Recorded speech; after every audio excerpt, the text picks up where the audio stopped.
Ok, então o objetivo de hoje é a gente tentar responder uma pergunta, que é, afinal, o que é conscienciologia?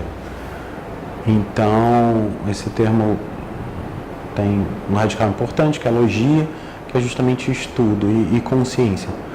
Essa é a parte mais difícil de responder, que é justamente o que é consciência. Porque consciência é o grande mistério da ciência. Olha que legal. A gente não tem a menor ideia do que é consciência, se outros seres são conscientes, se a matéria em si é consciente, se o universo em si é consciente. Se consciência é o substrato radical com o qual tudo mais no universo é feito. Então, e como que a gente pode investigar a consciência?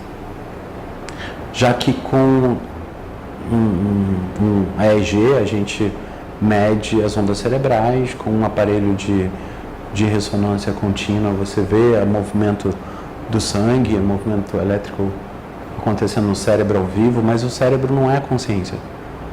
E mais, qual é o motivo biológico para a consciência emergir dos organismos vivos? A gente não encontra essa resposta. Isso é sempre uma questão, porque a ciência não alcança a consciência. E, em última análise, o objeto da consciência é ela mesma. Por isso que a gente precisa cultivar isso que a tradição vem chamando dessa condição de observar a si mesmo, de questionar a si mesmo. Desde a tradição socrática, no origem da filosofia, o pensamento verdadeiro, o pensamento filosófico, é o pensamento de questionamento sobre os seus próprios pressupostos. E essa atitude questionadora, lá com Sócrates, que ele chamou de maiêutica, de você ir questionando até a essência das coisas, até o fundamento das coisas, até o fundamento do sentimento, perguntar o que é o amor, o que é a compaixão, o que é a verdade, quem é você. Essas perguntas ontológicas, essas perguntas essenciais, elas estão sempre presentes como objeto da consciência. A gente pode dizer que o budismo, que construiu universidades dedicadas ao estudo da consciência, durante séculos, estava investigando a consciência. Qual o método budista de investigar a consciência? As pessoas iam para cavernas, ficavam sentadas, meditando, de olho fechado, respirando, observando a própria mente, tentando entender a natureza da mente em si, a natureza da natureza em si, a natureza da natureza do homem em si. E é muito importante que a gente traga de volta a consciência, porque num mundo tão ligado às coisas exteriores, né, objetos, imagens, filmes, tablets, celulares, a gente perde de vista o principal objeto de um ser humano no mundo, que é sua própria consciência, sua própria investigação, seus próprios afetos, sua própria vontade, seu próprio desejo, seu próprio senso de realização, de que são feitos os sonhos, de que são feitos os desejos, de que são feitas as experiências de imaginação, de pensar, de telepatizar, de projetar a consciência, de ver a distância, de saber o futuro, de ler o passado. Que universo é esse? E nenhuma dessas coisas vai ser investigada nos métodos tradicionais da física, da química, da biologia, da neurociência. Porque a gente perde de vista. Quando você se refere ao Sol e sente o calor do Sol e percebe o Sol, ou mesmo imagina um Sol, é sempre a mesma área do cérebro relacionada à visão que ativa. Mas olhando o cérebro, você não olha o Sol. Da mesma forma, olhando para o reflexo da sua consciência no seu cérebro, você não descobre o que é a consciência. Então, esse fantasma que habita a nossa concha, né? O nome de um filme importante, que é até que ponto, com todas as transformações que a gente vai fazendo, né? Nos ligando a máquinas, nos ligando a aparelhos, a gente é capaz de perceber isso que é o grande mistério, que é a consciência. Então, todas as tradições religiosas do mundo vão se debruçar sobre a consciência, sobre o fenômeno da consciência, da transcendência, da graça, da transformação, da possibilidade de você transformar a consciência. O Jung trouxe isso para a psicologia, o Freud, de certa forma, atualizou isso Como que eu posso ter um padrão e me transformar? Como que eu me transformo? Como que eu faço essa alquimia anterior? Como que eu pego um objeto que é meu, da minha consciência, que eu mesmo criei e transformo isso? Seja um hábito, uma habilidade, uma capacidade, uma percepção, uma luminosidade, uma clareza, uma abertura de chakras, uma abertura de consciência, uma abertura de afetos que não estavam presentes antes e de repente se tornam presentes na sua consciência, mesmo que a gente não tenha aparelhos para medir isso objetivamente. O problema é que as tradições, elas sempre fizeram isso, mas fizeram isso com suas estruturas de pensamento medieval, que basicamente dizem: acredite nessas palavras porque foi o Buda que disse. Acredite nessas palavras porque foi Jesus que disse. Acredite nessas palavras porque é o Papa que está dizendo. O Papa anda dizendo umas coisas muito legais, não sei se vocês viram. O Papa finalmente é pop. Então, esse Papa é o papai. É a figura de autoridade. É assim por quê? Porque é assim que eu estou dizendo. Porque eu sou seu papai. Ou seu baba. Ou seu qualquer outra mama. Ou seu ma. Qualquer outra figura substituta de papai e mamãe. E a questão para a consciência é como que a gente vai além dessas figuras de autoridade, com suas barbas grandes, com suas figuras monoteístas, fazendo referência a Moisés, que é o grande patriarca dessa fundação, dessa estrutura, para uma atitude em que nós nos tornamos adultos, capazes de questionar, termos as nossas próprias experiências, vivenciarmos as nossas próprias experiências e chegarmos às conclusões, apoiados sim nas tradições, porque elas trazem as experiências de outras pessoas, mas refletindo aquilo na nossa vida cotidiana. E aí, é muito importante essa palavra, né, que é o laboratório. O laboratório era o lugar de trabalho e de oração, que se torna na modernidade um lugar de labor e oratório. Então, qual é o lugar em que você reúne o seu trabalho, sua vida, e transforma ela numa oração, numa experiência de comunhão?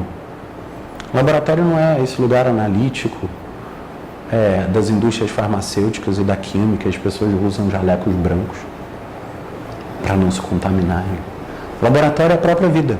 É o lugar em que você vai trabalhar com essas experiências e vai orar no sentido original do termo, que é em comunhão com as energias que transcendem a sua dimensão egóica, que transcendem os limites convencionais da sua consciência. E aí a vida se torna o palco da sua obra-prima, o palco da sua alquimia pessoal, o palco da sua transformação, o palco da sua autorrealização. Não é um palco de um teatro para outras pessoas verem, embora estejam outras pessoas vendo também. Mas o Jung chama muita atenção a isso. Eu sou a história de um inconsciente que se transformou. Eu sou a pedra bruta que eu transformei de chumbo em ouro. As imagens da alquimia, que é mãe da ciência moderna, que é a química, são importantes. Vão aparecer nos termos que o Freud vai usar de sublimação. Então a gente pode investigar a nós mesmos, fazer uma autoanálise, fazer uma autoinvestigação e transformar a nossa vida no grande laboratório das experiências da realidade, com uma atitude que transcende o argumento de autoridade. É assim por quê? Porque o Valdo Vieira, que é propositor dessa metodologia, disse e escreveu. É assim porque o Buda disse, porque Jesus disse, porque está escrito na Bíblia ou qualquer outro manual. Entende?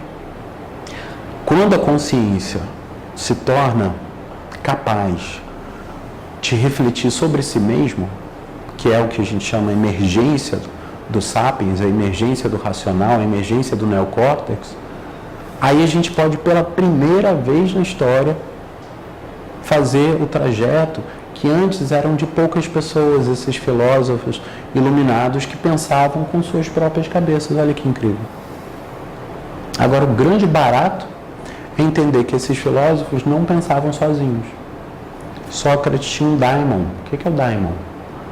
Depois a gente vai traduzir como demônio. O daimon era a consciência que inspirava. Todos os filósofos tinham suas musas inspiradoras, que não eram as pessoas, né?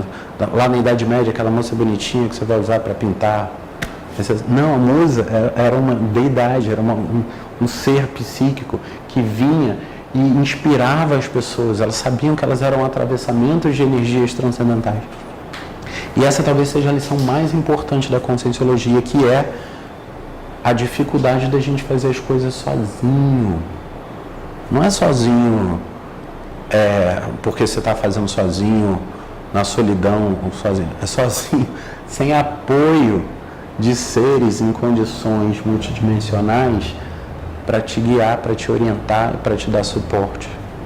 Até a cosmoconsciência, até a consciência cósmica, até a visão infinita do universo, que também está disponível se você pedir, se você chamar, se você alcançar.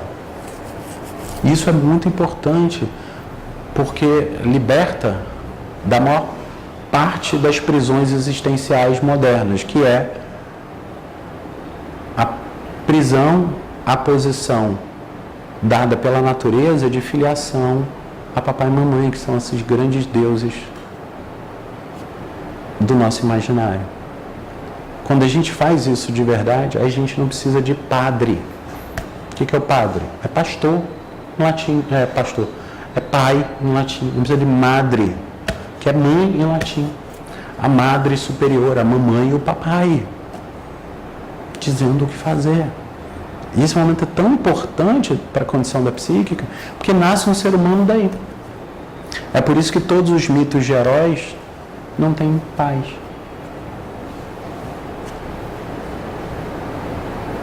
Quem é o pai de Jesus? José? Não, filho de Deus.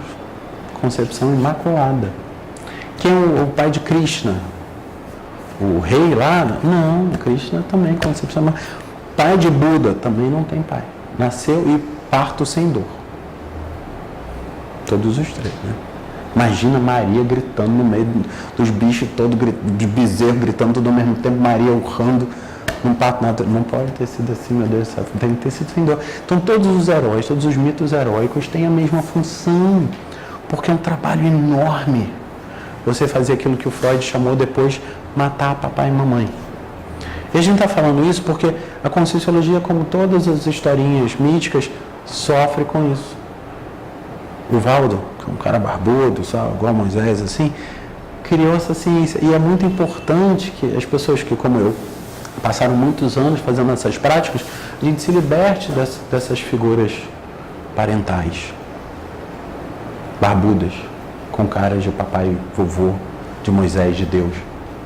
O Paulo Coelho, muitos anos atrás, deu uma entrevista zoando o Valdo, falando: porra, Valdo, você já está com essa cara de Deus, entende? Que tu tem que ver, é um personagem, parece Papai Noel, assim, né? Ele sempre dizia que as criancinhas gostavam muito, ele ia para o shopping com balinha e distribuía balinha para as crianças, assim, porque tinha cara de Papai Noel. É importante a gente entender que isso é uma estratégia, porque as pessoas se relacionam com isso. Mas tem um momento que a gente precisa transcender essa estratégia e se tornar adulto. E esse é o convite que eu faço para as pessoas interessadas em Conscienciologia, do estudo que a gente quer fazer. A gente vai gravar essas aulas para um curso online e vai gravar essas aulas também disponíveis para você no YouTube gratuitamente, que se você gostou, compartilha, curte o canal, faz essas coisas legais que custam um clique e 1/1000 de segundo do seu tempo, para a gente compartilhar essas ideias todas as semanas no nosso canal do YouTube. Quero agradecer a você que assistiu, as pessoas queridas que estão aqui hoje, nessa nossa primeira gravação. E é isso. Meu nome é Mário Fialho e esse é o curso de Conscienciologia Integral.